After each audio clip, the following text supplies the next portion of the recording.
I'm Toya Brasky from Galveston Psychic Paranormal Researcher.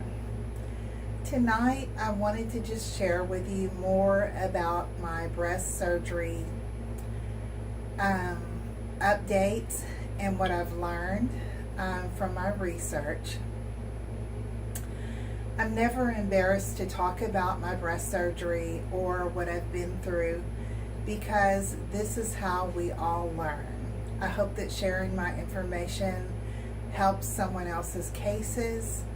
And remember that when I'm talking about breast surgery or scars, I'm referring to my own feelings about the scars. I don't mean to hurt anyone else's feelings.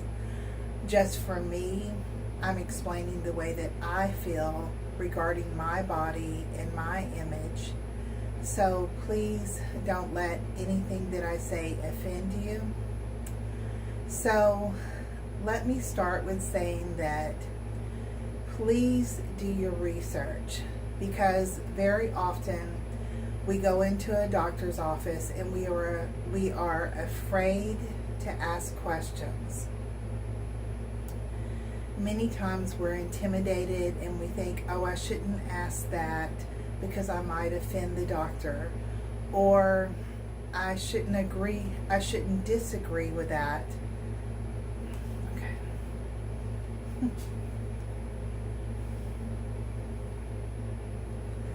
Hi, I'm Toya Brasky from Galveston, Texas. Tonight I want to share with you some of the things that I've learned going back and forth to specialists in plastic surgery regarding my breast implant ruptures. If you haven't been following my story, I'll just quickly tell you that 40 years ago I had 2 lumpectomies, and because of those lumpectomies, tissue was removed from my right breast, leaving my breast uneven. I was in my 20s, and after that surgery my breasts were like an A cup and a C cup on different sides, so it was really embarrassing to have asymmetrical breasts. So after my second lumpectomy, they did mastectomy implant under the muscle, and they put 2 different size implants in my breast. On the larger breast they put about 100 cc's. On the smaller breast they put about 300 cc's. So they evened them out, and for 40 years, I never had an issue. I had the same implants in my chest. I'm now 61. So, about 6 months ago, I began to have this leakage from the center of my chest, not my breast, but from the center of my sternum. That leakage was very suspicious because I'm not a person that sweats between my breasts. So, at first I thought, well, I'm going through changes in life. I'm 61 years old. Possibly it's sweat, so I just left it alone for a couple of months. But then that discharge that was coming from the center of my chest began to have a foul odor. Now that's embarrassing to say, but it was. So it got to the point that I was stuffing paper towels in my bra. I was going to the bathroom 4 times a day at work, washing the center of my chest so that the smell would not resonate, and affect other people. I was putting deodorant between my breasts, and it got to the point that it was so bad that I said, something has to be wrong. Let me go to the doctor. So I had remembered when I worked at University of Texas Medical Branch, I was a EKG specialist and also a heart specialist in telemetry. So every morning I was the person who interpreted the heart rhythms for all the doctors that came to cardiology. So I met a lot of doctors during that time. I was lucky enough to meet a female plastic surgeon who is now the chief fellow of plastic surgery at University of Texas Medical Branch. So when I began to have the leakage from my chest, it was very scary because my mother is a breast cancer survivor. I was so worried that that meant that I had breast cancer, or that possibly the 40-year-old implants that were in my chest had finally ruptured. So I emailed her, not knowing if she would remember who I was or if she would even answer me back. Immediately I got an email back that said, "Come see me." So that led to going to a specialty surgeon and plastic surgery, to the female chief fellow of plastic surgery. Going back and forth to the hospital for several scans, like 3 different scans, a breast MRI, ultrasound, and a 3D mammogram.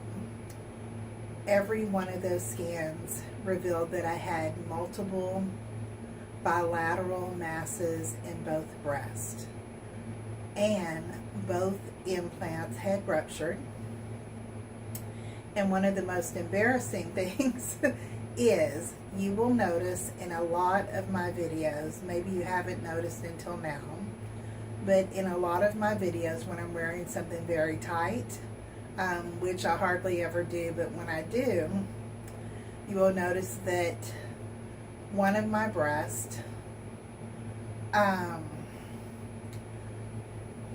think this one, the right one of my breasts always looks a little bit larger in the video or in pictures.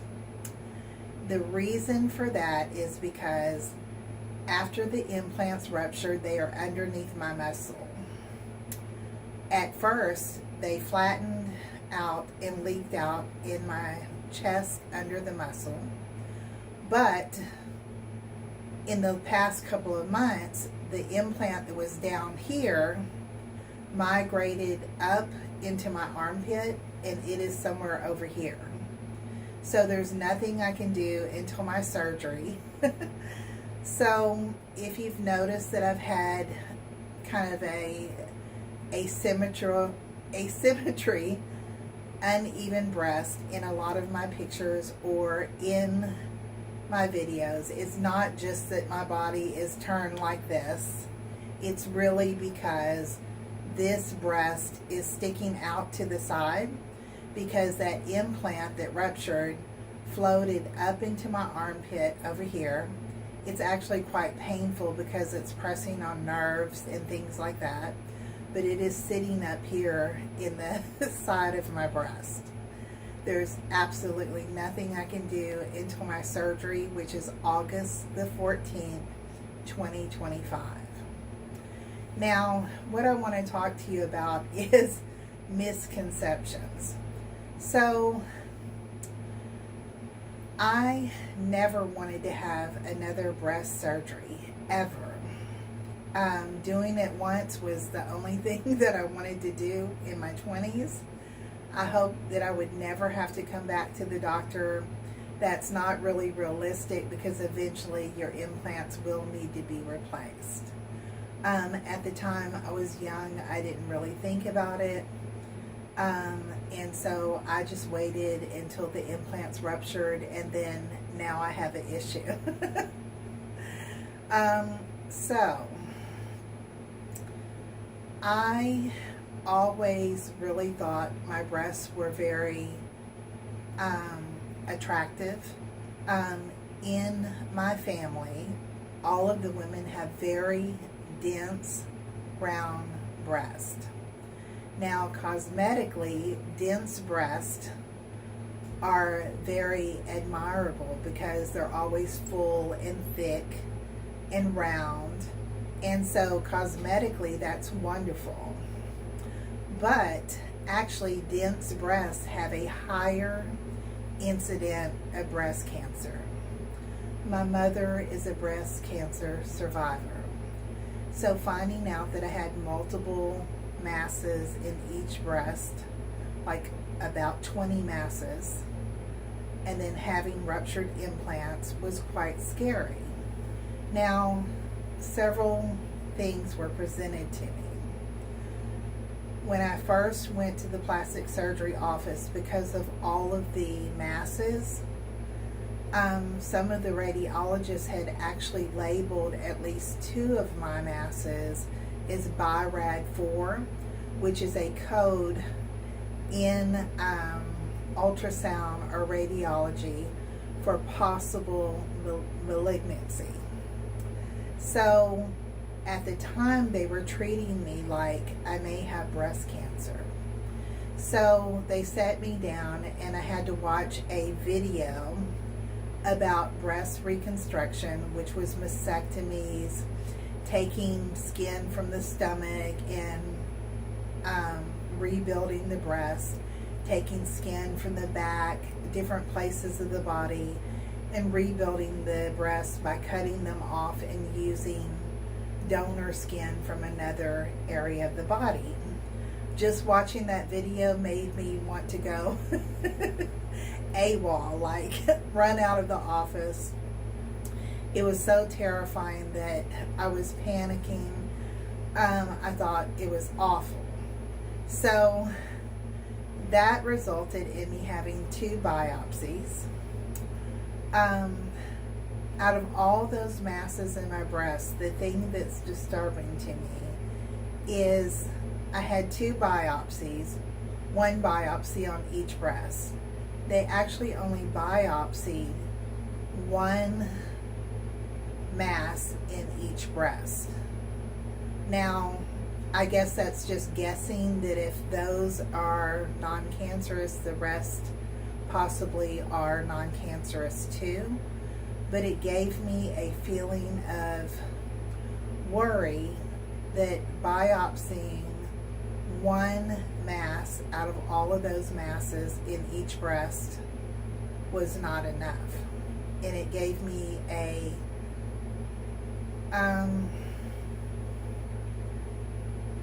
uncertain feeling like, did they really do enough for the biopsy?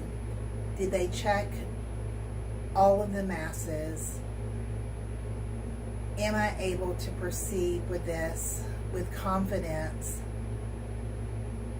to get a breast implant exchange?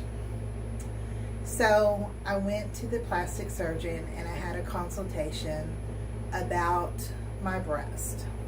So at the time she explained that I absolutely have to have a breast surgery to remove these ruptured implants. And because of the silicone leaking and the bag being up into my armpit, they are going to have to remove tissue from underneath the muscle, scrape out all of that silicone that is leaked, and it's actually a very serious breast reconstruction. So she talked to me about breast implant exchange, and it was concerning to me that she talked to me about mastopexy. I have been saying it wrong. I've been saying mastoplexy, but it is mastopexy without the L. So, when they showed me the mastopexy scars, I was so just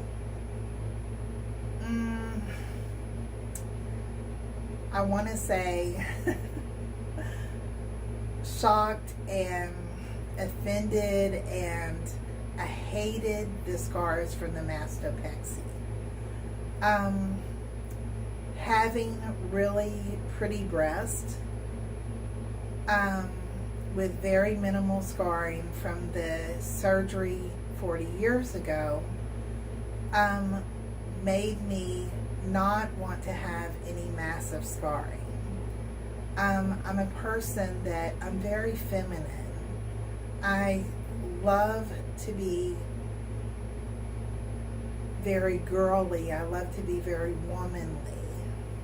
I like having curves. I don't have any scars on my body. I don't have any tattoos on my body.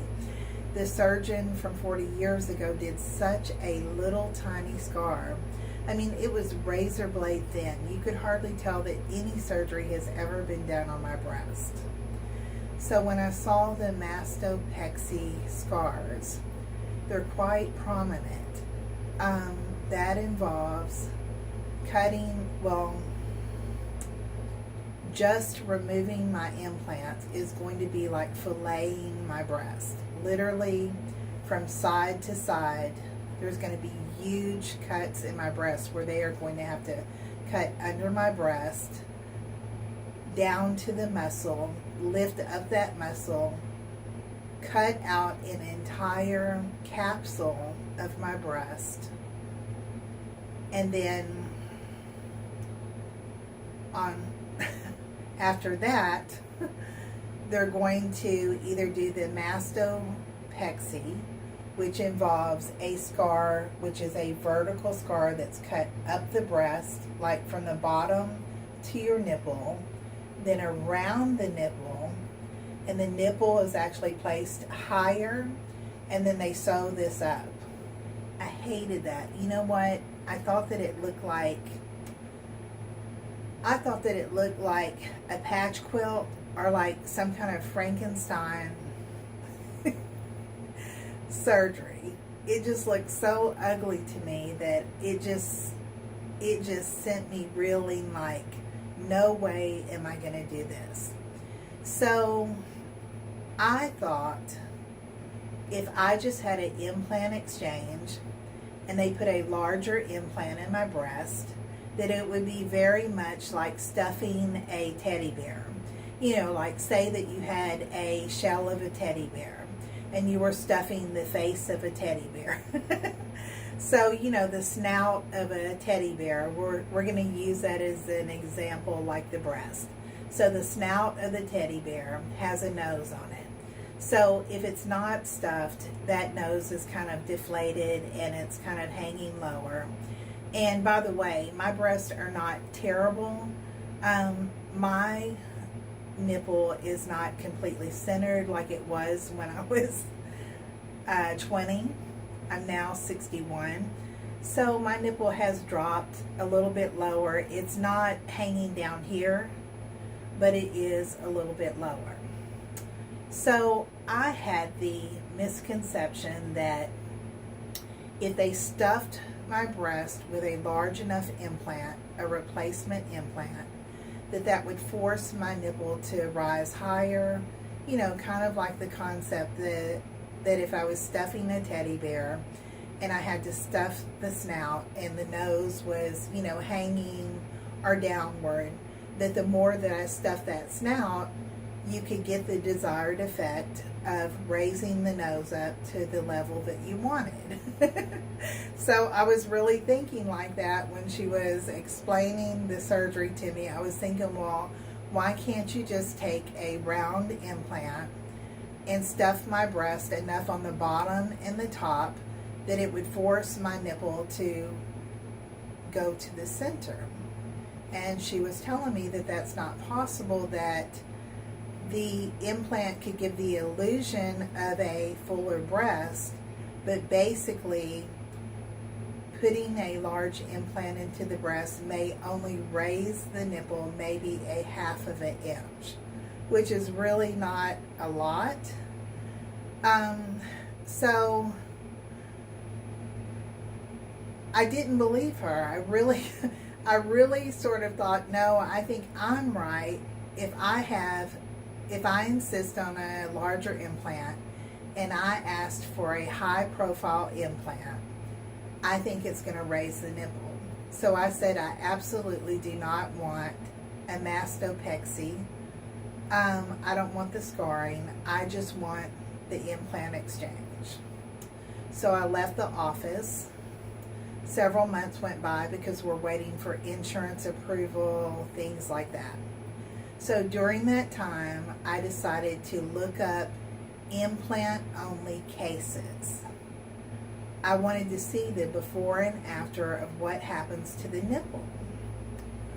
Well, much to my chagrin, and my disappointment on those before and after breast augmentation, breast implant only surgeries. It hardly affected the nipple whatsoever. The nipple just stayed basically where it was. And even worse, if you're going to have an implant put in the breast tissue, which I am when I exchange my implants, I do not want an implant under the muscle. I want it to be in the breast tissue. So when I have the new implant put in my glandular tissue, I also read that when that implant drops, the weight of it can actually cause your nipple to droop even worse than the beginning result. So that terrified me. I was like, oh my gosh, what if I've been so insistent on having my way and telling the plastic surgeon that I know what is best for me, and I'm completely wrong, and then I go in there and I tell her that I only want the breast implant exchange. They put a heavy, big implant into my breast, and then when that implant begins to drop, which is a natural process after about 6 weeks, the heaviness of that implant pulls down my nipple even worse. That's going to be tragic. So then I had to backtrack and I had to say, wait a minute, okay, I was wrong. I should have never doubted what the plastic surgeon told me. After all, she is the chief fellow of plastic surgery at University of Texas Medical Branch. But you know, when we go to the doctor, we have this preconceived idea of what we want, and very often the surgeon is telling us that's not really a realistic idea. So from the beginning, she was telling me, if I do an implant exchange and we put it in your glandular tissue, you will also need the breast implant and a breast lift. So I actually called the doctor's office and I said to them, I'm so confused and I'm so scared of this surgery because really it is filleting the breast. To remove these implants, they're going to have to do a total capsulectomy under the muscle, which means literally like cutting underneath the breast all the way from the bottom up to the top, because they've got to take out a whole capsule of breast tissue. It's very serious surgery. So then they have to sew that muscle up. Then they have to recut into my breast to put in the high profile implant that I wanted, because a high profile implant is different than the standard round implants. I already have right now, as I've explained in other videos, I have D to double D breast naturally. The implant that is in there is completely flattened out, so what you see in my videos is my breast tissue. There's no implant in my breast. It is flattened out and it is under the muscle. So when they remove tissue from my breast, they're going to be uneven again, and there's a lot of skin being a D cup. So I needed something to fill that back out, so I chose the ultra high profile implant. And the reason that I selected that is because they're shaped different. They're more vertical. They have a more projectile frontal view, and they are flatter on the sides, so you don't have that big, you know, like fat boy round breast that sticks out to the side. They're more flat on the sides but more projected in a frontal way. So I really love that implant, and that was my choice. Now, I don't know how they incorporate all these things, but there will actually be 3 procedures. There will be a total capsulectomy. There will be a breast implant exchange, and there will be a mastopexy. I have no idea how they do that, how they incorporate all of that, but I know that I will be going through that surgery August the 14th. I wanted to reiterate that I never ever wanted to have another breast implant surgery. I never wanted to come back to cosmetic surgery. This is not an elective surgery. It is not cosmetic surgery. It is reconstructive surgery. I will have to take 8 weeks off for recovery because from all of the cutting that they're doing, there's a huge bleeding risk. It's very serious. I've shared my story because there will be other women that will go through this. And you shouldn't be embarrassed. It should be something that we should talk to each other about and share our stories. Some of the things that I've learned is that the new implants that are out are more like gummy bears. So even if they rupture, they don't leak all over your chest like the old ones do.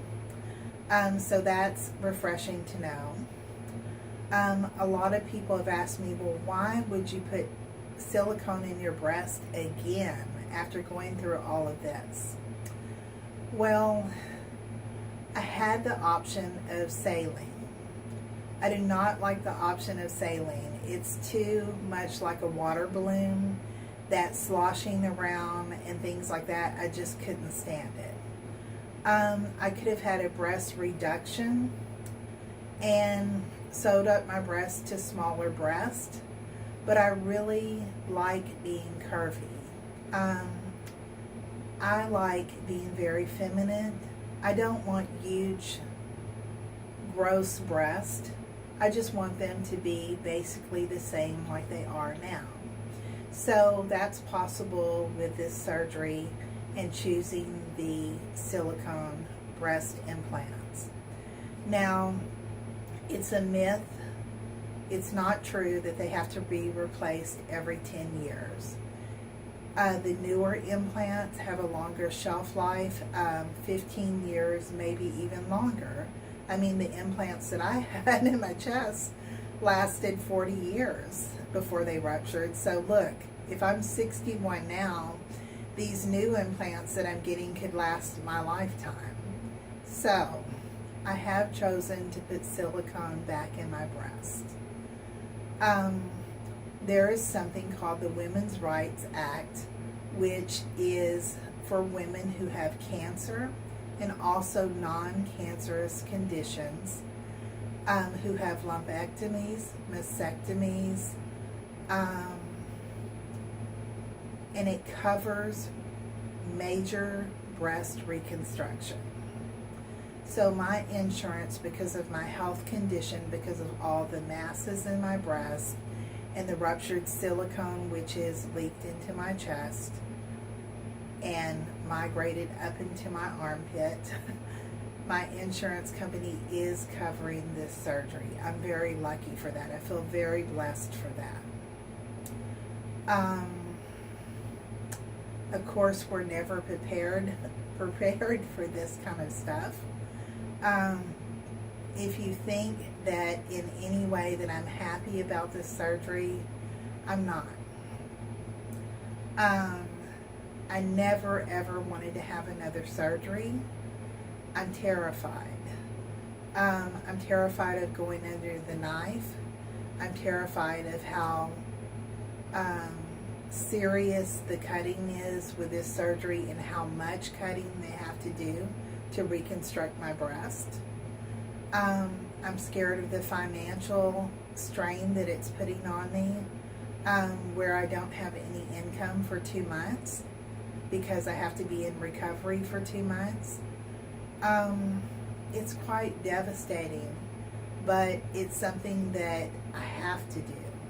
I can't leave the leaking silicone implants in my chest. They have to come out.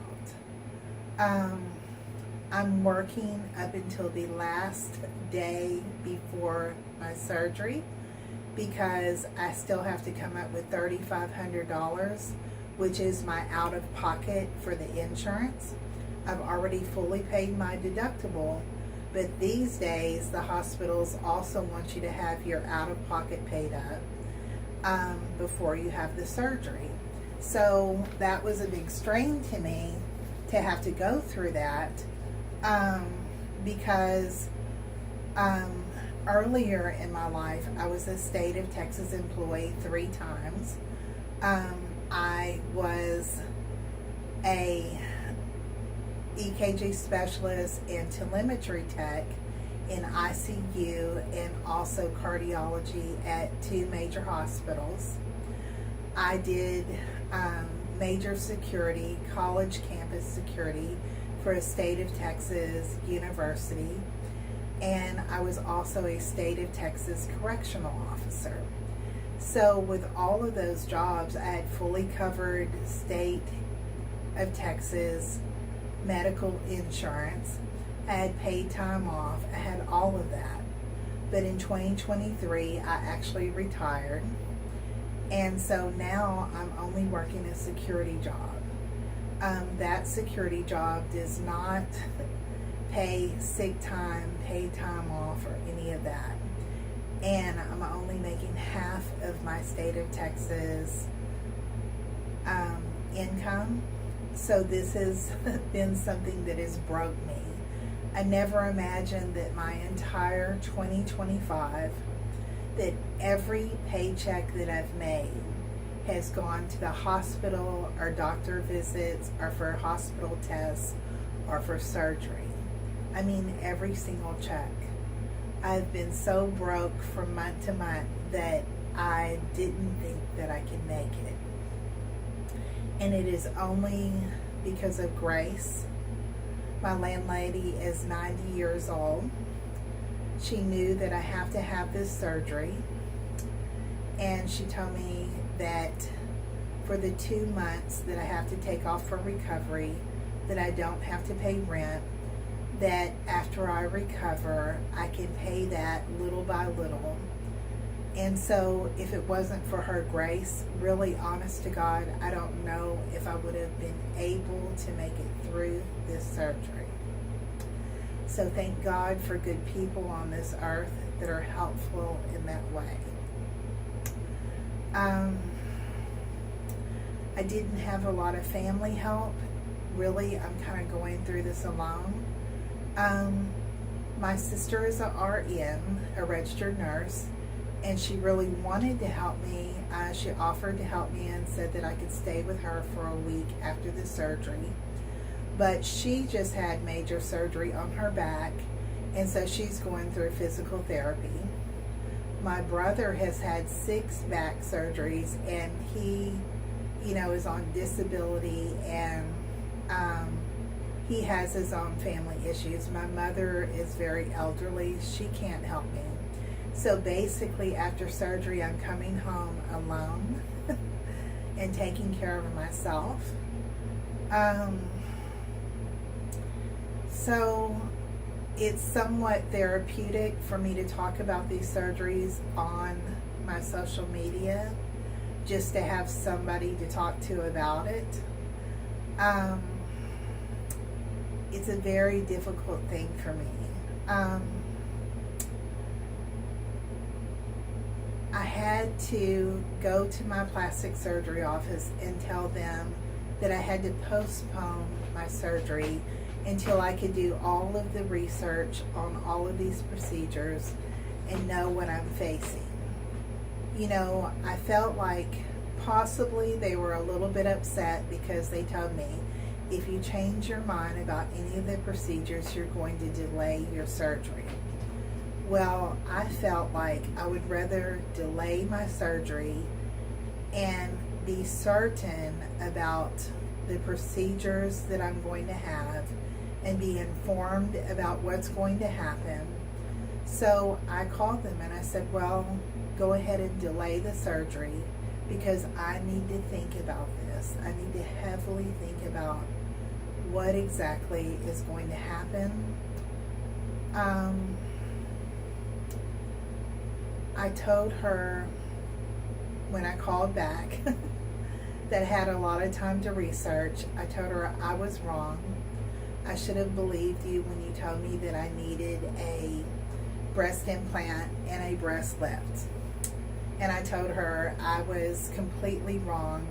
I had the misconception that an implant alone would raise my breast, my nipple. It will not. For anybody out there who thinks that they can just go have an implant and it's going to change their nipple position, it's really not. You do need a lift. So the next thing that I had to come to terms with is if I agree to the mastopexy, I am going to have those awful scars that I never wanted. So I started to research how women cover those scars. And when I say that I hate tattoos, that is a personal opinion. If you have tattoos, I'm glad you love them. I just don't. But I saw this one photograph that I just thought was beautiful. Even though I really hate tattoos, I saw this woman's tattoo where she had the most beautiful tiny vine of either roses or cherry blossoms just coming up the scar, the vertical scar, and it looked so tasteful. There was a line of the cherry blossoms or roses down here on the scar, and then a line that came up, and it looked so beautiful and tasteful. It was not trashy looking, and I thought, you know what, I could do that. I will do that. So my plan to cover that scar is going to be having that type of tattoo. Excuse me. Sorry. I have allergies really, really bad. It's something a lot of people don't know about me. And if there is even a speck of dust that hits my tonsil, I'm gonna choke. I'm gonna cough because even that tiny little dust particle, if it floats through the room and hits my tonsils, that's it for me. Anyway, so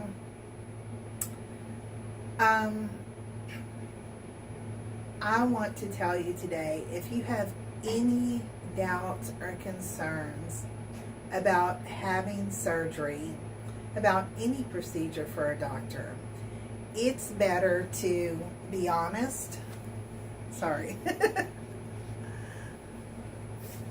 I think that it's best to be honest. I think that even if it delays your surgery, you should go either in person or by phone, and you should have a conversation with your doctor and let them know, look, I have a lot of doubts, I have a lot of concerns that have not been addressed. I want to be sure that we are on the same page. I want to be sure that we have the same idea. I want to be sure that I understand this procedure completely before I go into surgery. I'm going to say it again that I had watched several YouTube videos of other people's surgeries, and I don't mean to be mean or judgmental, but I did watch a story about a RN who is a educated person who in 5 years had 3 breast augmentations.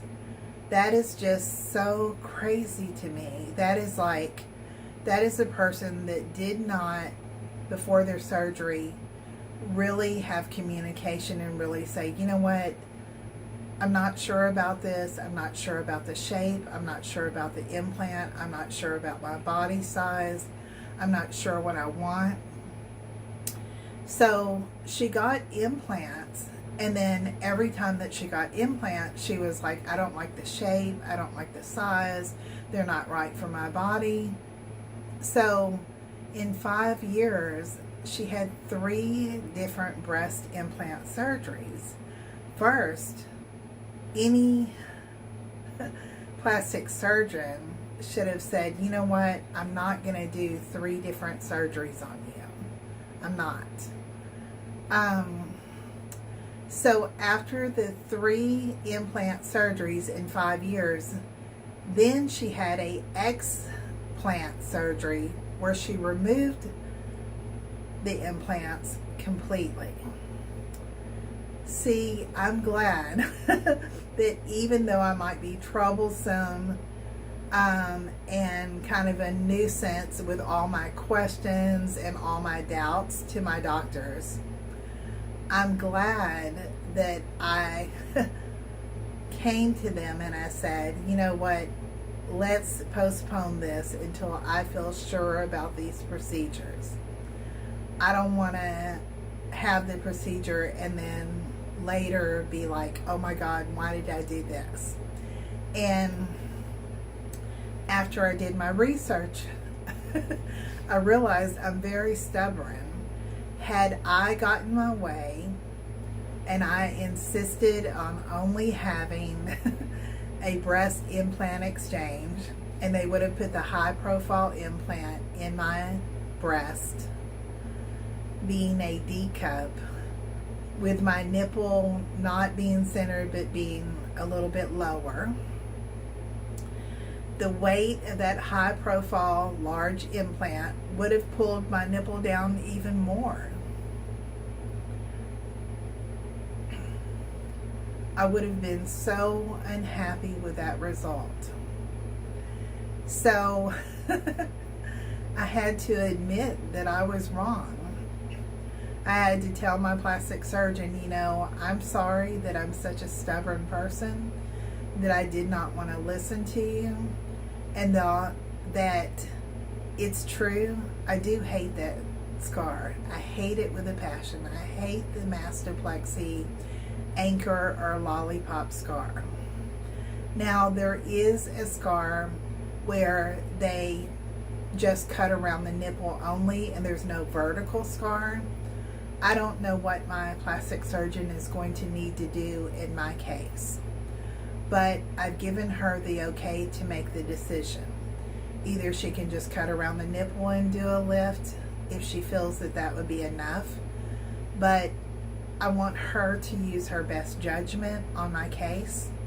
So if she feels that I need the vertical scar also, I will go ahead and endure that. Like I said, I plan to cover it with a very tasteful, beautiful tattoo. I won't be able to do that for several months to maybe a year. But I feel confident now that I've done my research, that I understand what I'm going through. And I don't want to go through it, but I have to go through it. And so sometimes we have to do things that we don't want to do. And this is one of those things. I hope that sharing my story has helped somebody. I hope that I haven't offended you, because I realize there's a lot of women who have had total mastectomies. I realize there are a lot of women who have had that mastopexy and are fine with the scar. Just personally, I was not. I have such a delicate body image that I didn't want large scars. But unfortunately, this is a time that I'm going to have to learn to live with that scar. There's nothing I can do. It's going to happen.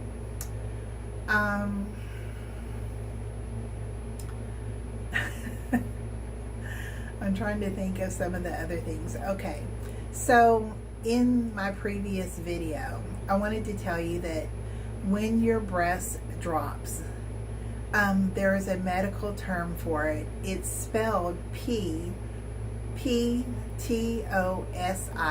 like ptosis with a P, but it's actually pronounced ptosis with a silent P. So I did make the mistake of calling the breast droop ptosis. It is actually ptosis. So sometimes I have to correct myself. I did say in my former video, if you're an older woman having breast implant surgery, I would not put the implant under the muscle. The reason for that is, okay, if you're young, if you're in your 20s and you get a breast implant under the muscle, okay, wonderful. That implant is going to look more natural because it's under the muscle, not in your breast. It is going to push out your breast because it's like a giant hump underneath the muscle, kind of like a push-up bra. But as you get older, if you get pregnant, anything like if you gain a lot of weight and it causes the breast to drop, which is ptosis, then you're going to have the most ugliest result ever, because what's going to happen is you have that mound which is underneath your muscle, which is way up here. That mound is going to stay where it's at, but your natural breast, as you get older, get pregnant, or gain weight, is going to fall below that hump. So you have the hump sticking up here, and then your breast nipple is going to be somewhere down here distorted. And it's going to look so ugly that it's unbelievable. I saw pictures of it. Excuse me, my allergy again. I saw pictures and it was just revolting. So, I said I absolutely do not want to have the breast implant exchange and put another implant under my muscle, not under any terms. I actually want the implant in my breast tissue, which gives a different projected look. And I wanted it in my breast tissue because at my age, if my breasts decide to drop, I'm 61 years old, there's more fullness in my breast and it's not going to drop over that mound. So I hope that you can visualize or understand that. So I feel like all of the choices that I've made are good ones. I never wanted to have the surgery, but it's scheduled August the 14th, 2025. Wish me luck. Bye.